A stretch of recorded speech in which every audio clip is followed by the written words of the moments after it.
Assalamualaikum warahmatullahi wabarakatuh. Perkenalkan, nama saya Afrindo Winata dari kelompok 5 dan rekan saya Fitriani. Baiklah, di sini saya akan menjelaskan tentang administrasi kantor. Satu, pengertian administrasi kantor.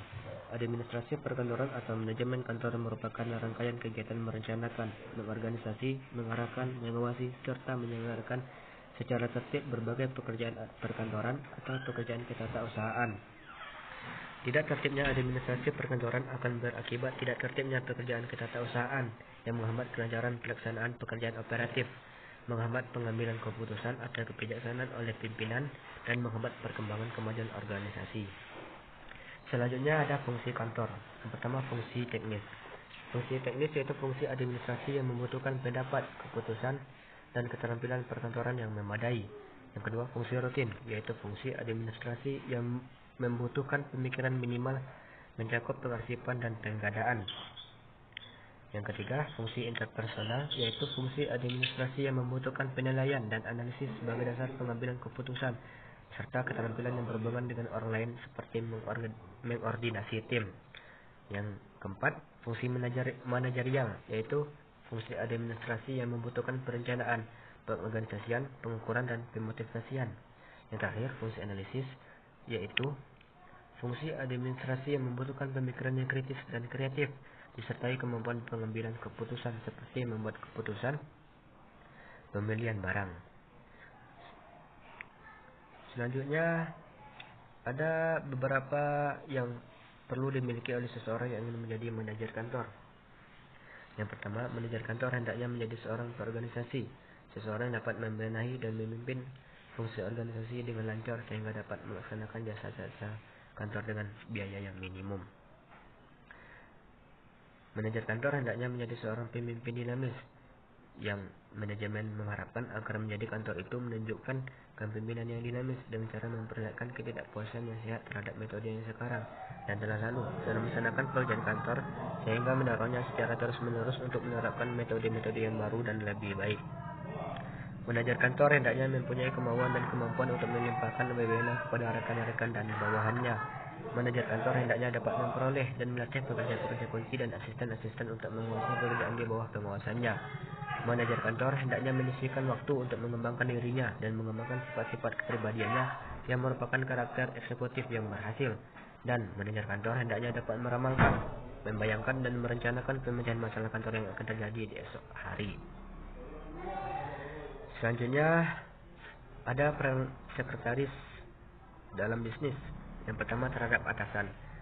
Sekretaris sebagai sumber dan filter informasi bagi pimpinan dalam memenuhi fungsi, tugas, dan tanggung jawab. Sekretaris sebagai asisten atau tangan kanan pimpinan dalam mengatur aktivitas perusahaan, mulai dari administratif sampai human relations. Sekretaris sebagai perantara bagi pimpinan dan pihak-pihak yang ingin berhubungan dengan pimpinan. Peran sekretaris terhadap bawahannya sebagai membantu memberikan motivasi kepada karyawan lain, sebagai mediator antara bawahan atau karyawan dengan pimpinan, membantu atau memfasilitasi bawahan ketika hendak bertemu dengan pimpinan. Adapun beberapa hal atau beberapa kualifikasi yang harus dimiliki oleh seorang sekretaris. Yang pertama, pengetahuan umum. Tugas sekretaris sangat beragam. Profesi ini menuntut kecakapan dan kemampuan yang tidak main-main seperti memahami bahasa Indonesia dengan baik dan benar dan juga menguasai beberapa bahasa asing secara lisan maupun tulisan. Juga harus mampu mempunyai pengetahuan tentang visi, fungsi, tugas, dan semua yang berkaitan dengan struktur keorganisasian. Juga harus dimiliki oleh seorang sekretaris karena nanti pekerjaannya akan berhubungan dengan orang-orang yang berada dalam struktur organisasi tersebut. Selain itu, sekretaris juga dituntut untuk menguasai tata kearsipan serta pengetahuan tentang peralatan perkantoran. Selanjutnya, pengetahuan khusus. Pengetahuan ini lebih mengarah kepada relevansi ilmu terapan yang harus dikuasai secara dasar dalam satu perusahaan tertentu. Misalkan, sekretaris tersebut bekerja di bidang tekstil, maka ia harus mengambil atau menguasai ilmu tekstil untuk mendukung pekerjaannya di perusahaan tempat bekerja. Yang ketiga, keterampilan.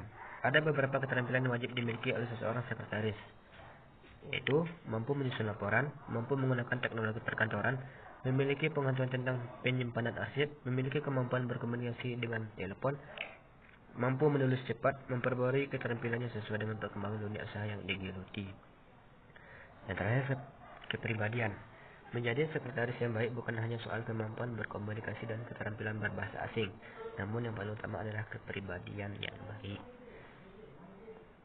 Yang terakhir, hal yang berhubungan dengan administrasi kantor.